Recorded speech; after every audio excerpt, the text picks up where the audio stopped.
Hello students, welcome all of you in the third lecture video of the topic binomial theorem.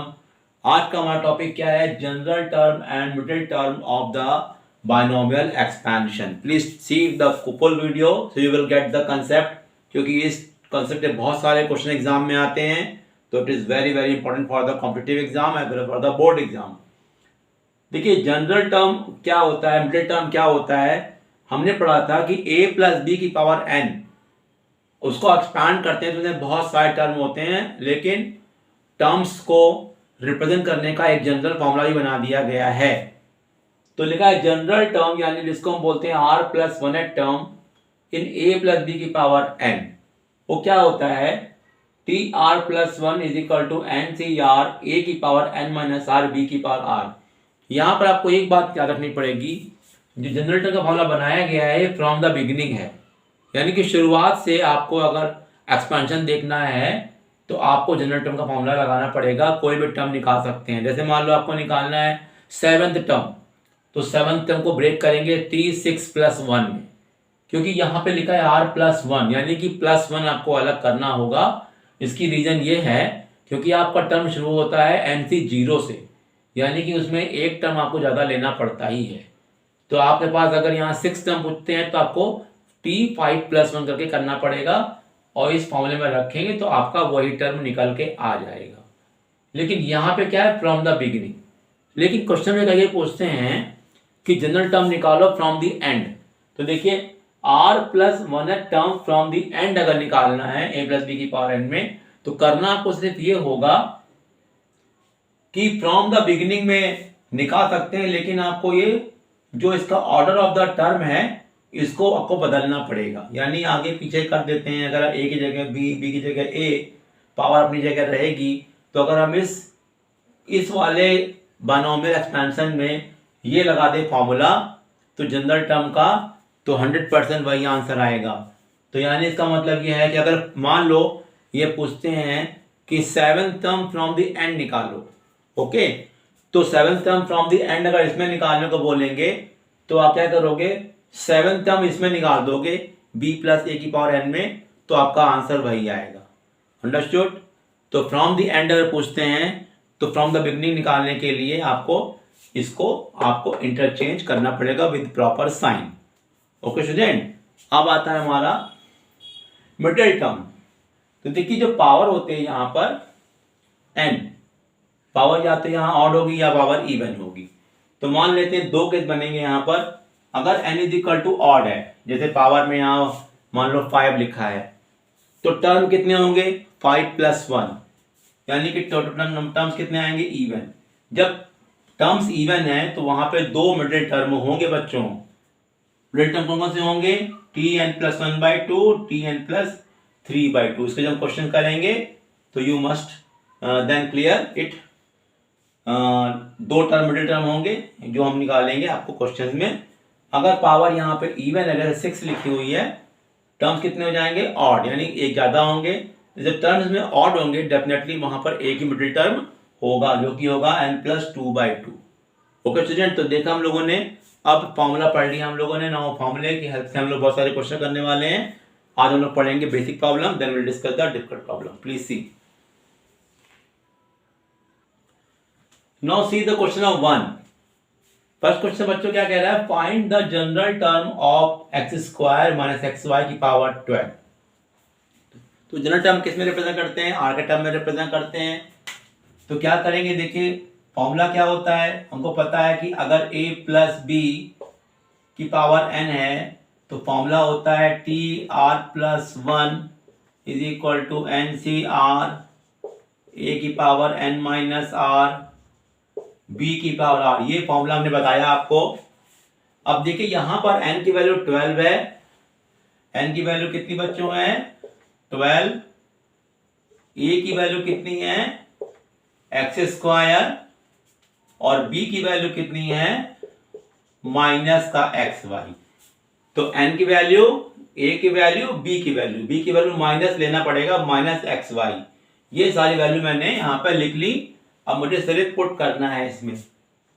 तो T R plus one हो जाएगा 12 c r x square की power 12 minus r minus x y की power r. हमने क्या किया, a b और n की वैल्यू डाल दी, आर की वैल्यू पता नहीं है। तो ये है 12CR और ये कर देंगे इंटू तो हो जाएगा 24 माइनस 2R। और देखिए बच्चों माइनस यहां पर जो है ना इसकी वैल्यू पता नहीं है कि माइनस साइन रहेगा कि नहीं रहेगा, तो माइनस 1 करके इसको हटाना पड़ता है। तो -1 की पावर आर कर देंगे, x की पावर आर और y की पावर आर। यहां पे क्या करना है कि जितने भी वेरिएबल लिखे सबकी पावर में लगाना पड़ेगा, क्योंकि इसलिए जरूरी है कि x हमारा पे यहां पर भी आ रहा है, यहां पर भी आ रहा है, तो हमें x को एक साथ करने के लिए x को यहां से अलग अलग करना पड़ेगा।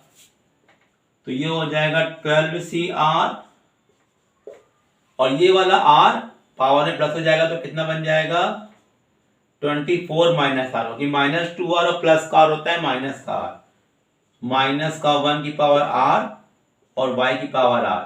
ये मेरा बच्चों आंसर हो गया जनरल टर्म का। Okay student, I hope you understood. तो a b और n इसको आप निकाल लो, फिर आंसर कर सकते हो आसानी से। यहां देखिए find 10th term in the expansion of this. तो देखो पता होना चाहिए, फार्मूला मैंने लिखा हुआ है इसका tr+1। तो यहां बताइए अगर हमें t10 निकालना है तो इसको हम ब्रेक करेंगे 9+1 में, क्योंकि +1 होना जरूरी होता है। तो फॉर्मूले अकॉर्डिंग क्या हो जाएगा 12C9 और यहां पर a की वैल्यू कितनी है 2x², ये आ जाएगा हमारा 12 माइनस 9 इंटू ये हो जाएगा 1/x की पावर 9। तो देखिए यहां पे लगा दिया 12 माइनस 9 n माइनस r और यहां हो जाएगा हमारा r। तो ये हो जाएगा 12C9 और ये हो जाएगा 2x² की पावर 3 और ये हो जाएगा 1/x की पावर 9। तो 12 को सॉल्व करते हैं, 12 factorial upon 9 factorial into 12 minus 9 आ जाएगा हमारा 3 फैक्टोरियल, ये 2 की पावर 3 हो जाएगा 8 और ये हो जाएगा 2 3 जा 6 और ये हो जाएगा 1/x की power 9।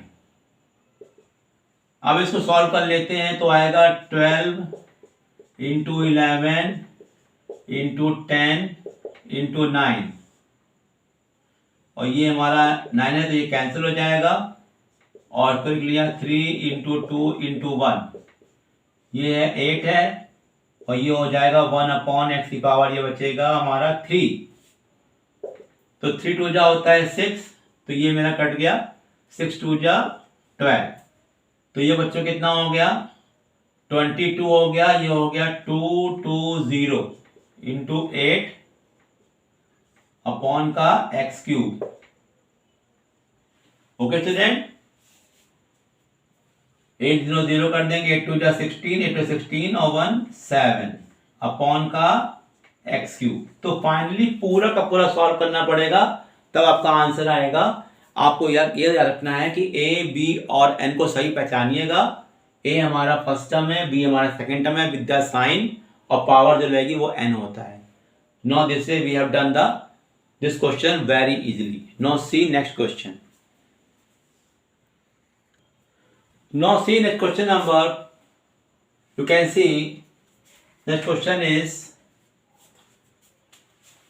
find the fourth term from the end in the expansion this. यानी हमें निकालना है fourth term from the end. तो मैंने आपसे बताया था कि अगर एंड से पूछता है तो आप इस ऑर्डर को चेंज कर देंगे तो फ्रॉम द बिगनिंग निकल जाएगा, वही मेरा आंसर होगा। तो इसका मतलब यह हुआ कि हमें एंड से निकालना, क्या करेंगे हम लोग यहां लिखेंगे fourth term in the, change कर देते हैं -2/x² plus x³/2 to the power 9। यानी हम फोर्थ टर्म निकाल देंगे, इसमें इसको चेंज कर दिया, इसका साइन माइनस है तो 2/x² प्लस x³/2 निकालेंगे, पावर हमारा वही रहेगा।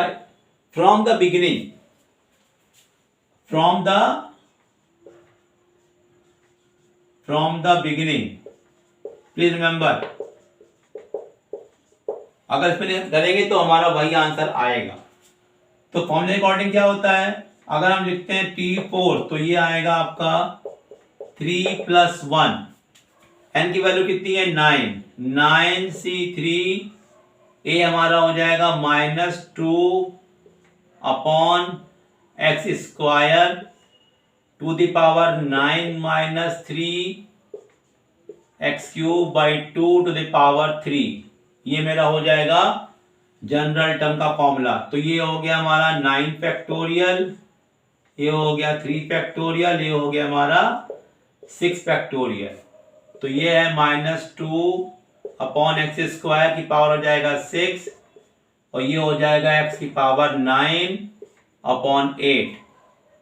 अब इसको सॉल्व करते तो कितना हो जाएगा 9 × 8 × 7 × 6 और ये हो गया 3 × 2 × 1 और ये 6 कट गया, ये हो जाएगा आपका प्लस में 64 और ये हो जाएगा नीचे का 12, ये हो जाएगा x की पावर 9/8।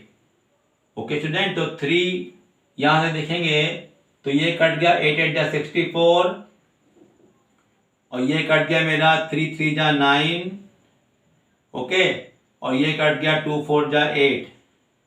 तो कितना ऊपर बचा 3 × 4 × 7 × 8 और ये कट के बचेगा 1/x की पावर आ जाएगा आपका 3। ओके स्टूडेंट, तो ये हो गया 3 × 4 = 12 और ये हो गया 56 अपॉन का x³। इसको इंटू कर देते हैं तो 12 × 6 कितना होता है 72 और ये हो जाएगा 67 अपॉन x³।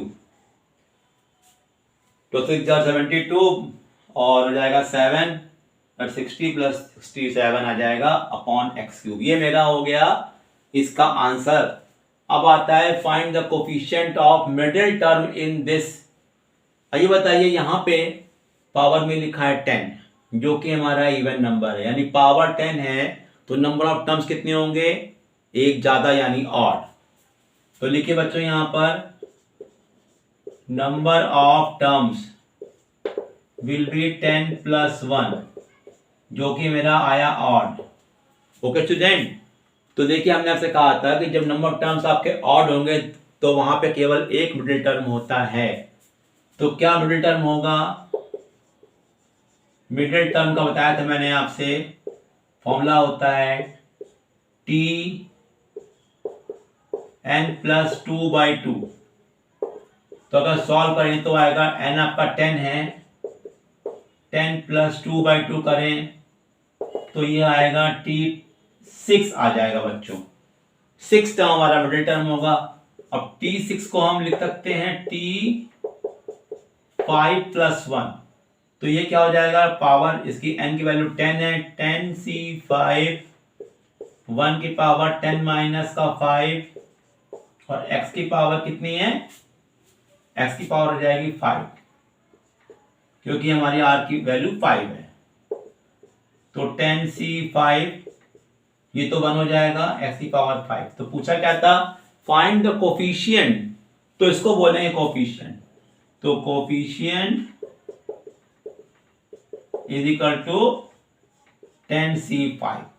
इसको सॉल्व करना है सॉल्व कर सकते हैं या फिर इसको ऐसे ही छोड़ सकते हैं। ये मेरा आंसर हो गया इस पार्ट का। I hope you are understanding everything. Please see the channel everything, subscribe it so you will get the full knowledge here. Okay children, now see the next question. Now see the new question. देखिए दोनों question थोड़ा थोड़ा difference पे लिए गए हैं, दोनों में कॉन्सेप्ट अलग होगा लेकिन जो स्टार्टिंग है वो सेम टू सेम है। Which term in the expansion of this continue x to power -3। अब हमें करना यहाँ पे है कि ये पता करना है कि इसमें ऐसा कौन सा टर्म होगा जिसमें x की पावर -3 आया है और यहाँ लिखा which term is independent of x in this. इसका मतलब ये हो बच्चों होगा कि इसमें ऐसा कौन सा टर्म होगा जिसमें x की पावर 0 होगी, यानी कि x नहीं आया होगा। क्योंकि x की पावर 0 का मतलब होता है इंडिपेंडेंट ऑफ एक्स, यानी कि एक्स की वैल्यू इसमें है ही नहीं। तो दोनों क्वेश्चन की जो शुरुआत होगी वो कैसे करेंगे, जब भी आपको टर्म पता करना होता है, चाहे एक्स की पावर -3 हो, चाहे एक्स की पावर 0 हो, आप जनरल टर्म से ही शुरू करेंगे। तो क्या करेंगे, जनरल टर्म निकाल के आप उसमें से कंपेयर करेंगे। तो जनरल टर्म इसका क्या होता है, टी आर प्लस 1 हो जाएगा 11CR, एक्स की पावर हो जाएगा 11 माइनस आर, -2 अपॉन एक्स की पावर हो जाएगा आर। क्या किया आपने, ए रख दिया, बी रख दिया और रख दिया फॉर्मूला। अब यहां करना यह है कि चूंकि आपको एक्स की पावर -3 चाहिए, तो एक्स आपको एक जगह इकट्ठा करना पड़ेगा। तो ये हो गया एक्स की पावर 11 माइनस आर। यहां से क्या करना पड़ेगा, -1 को अलग करना होगा, 2 को अलग करना होगा, x को हर में पावर r लगानी होगी। तो ये हो गया बच्चों 11CR, और इस r को ले जाएंगे ऊपर तो हो जाएगा 11 माइनस 2r, क्योंकि माइनस r हो जाएगा इंटू क्या हो जाएगा बच्चों, -1 की पावर r और 2 की पावर r। तो अब देखा आपने यहां पर x की पावर कितनी आ गई है, 11 माइनस 2r, और किससे कंपेयर करेंगे, x की पावर -3 से कंपेयर करेंगे। तो ये आ गया 11 minus 2r is equal to -3, तो 2r कितना आ गया 14, r इज इक्वल टू कितना बच्चों आ गया 7। तो इसमें पूछा है विच टर्म, r की वैल्यू 7 आ गई, तो इसका मतलब ये हो गया 7 + 1 यानी कि 8। तो आप बोलेंगे 8th term. Your answer will be what? 8th term will contain x की पावर -3। ऐसे निकालेंगे आप। अगर कभी टर्म ना पता हो तो आपको जनरल टर्म लगाना पड़ेगा और r की वैल्यू निकालनी पड़ेगी। अब सेम का सेम सीन यहां पर भी है। यहां पर भी क्या करेंगे, जनरल टर्म का फॉर्मूला लगाना पड़ेगा। तो यहां हो गया बच्चों 18CR, x की पावर हो जाएगा 18 माइनस r, और -3 अपॉन एक्स स्क्वायर की पावर हो जाएगा r। तो यहां वही करेंगे, r को अलग अलग करेंगे इसमें और x के साथ में लेके आएंगे। 18CR, x की पावर हो जाएगा 18 माइनस r, यहां कर लेंगे -1 की पावर r, 3 की पावर r, और ये हो जाएगा x की पावर 2r। अब इसको ले जाएंगे ऊपर, तो 18CR ये हो जाएगा मेरा 18 माइनस r है, ये हो जाएगा 18 माइनस का 3r, और बाकी हमने कॉपी कर लिया। अब यहां पर लिखा है टर्म इंडिपेंडेंट, इसका मतलब हो जाएगा कि हम लोग इसे कंपेयर करेंगे x की पावर 0 से। तो 18 माइनस का 3r अगर 0 हो गया तो r की वैल्यू कितनी आ गई, 6 आ गई। तो यानी कि हम करते हैं अगर 6 + 1, क्योंकि r हमारा 6 है, तो ये आया 7, यानी कि आपका आंसर हुआ 7th term will contain x की पावर 0। तो this way I have told you how to use this formula in different questions. Now see some more questions. Now students, this is today's last question for this video, and I think this is very important for question for this whole concept. What is the sum of the binomial coefficient in the expansion of 1 plus x की power 50? एक part तो ये हो गया। Also find the sum of the coefficient of odd power of x in this same expansion. तो देखो कह रहे हैं कि आपको इस एक्सपेंशन में बायनोमियल कोफिशिएंट जो आते हैं, जिसको हम लोग NC1, NC2, NC3 बोलते हैं, उनका हमें सम निकालना है। तो करना पहले क्या पड़ेगा कि हमें 1 + x की पावर 50 क्या है, एक्सपेंशन पूरा लिखना पड़ेगा। तो देखिए बच्चों क्या करते हैं, 1 + x की पावर 50 को लिखते हैं अगर हम लोग, तो क्या मिलेगा, 50 हमें मिलेगा 50C0, 1 की पावर 50 क्या मिलेगा, x की पावर 0 मिलेगा। फिर क्या मिलेगा, 50C1, 1 की पावर क्या मिलेगा, 50 में से 1 कितना बचा, 49, ये मिला 1। ऐसे करते हैं तो क्या मिलेगा, नेक्स्ट मिलेगा 50C2, 1 की पावर मिलेगा 48 और मिलेगा x की पावर 2। फिर लिखते हैं तो क्या मिलेगा, 50C3, 1 की पावर मिलेगा हमको 47 और मिलेगा x की पावर 3। ऐसे करते करते आप जब करेंगे तो ये लास्ट में क्या मिलेगा, 50C50, 1 की पावर 0 और मिलेगा x की पावर 50, ये मिलेगा बच्चों।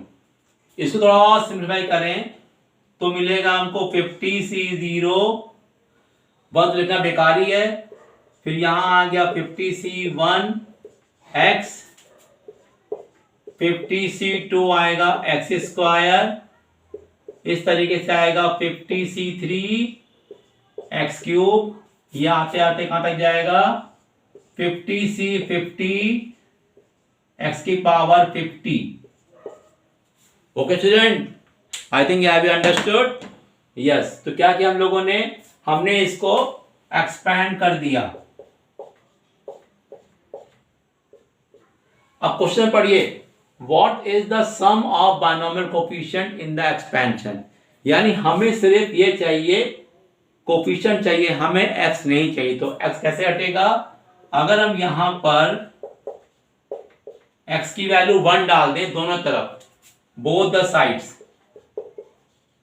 तो ये क्या हो जाएगा, ये हो जाएगा 1 + 1 की पावर 50 और ये हो जाएगा 50C0, 50C1, 50C2, 50C3, 50C4 से लेके 50C50 और इसकी वैल्यू होती है 2 की पावर 50। ये मेरा फाइनल आंसर आ गया। यानी कि सम ऑफ जो कोफिशिएंट इसमें आ रहे हैं वो कितने आ रहे हैं बच्चों, 2 की पावर 50।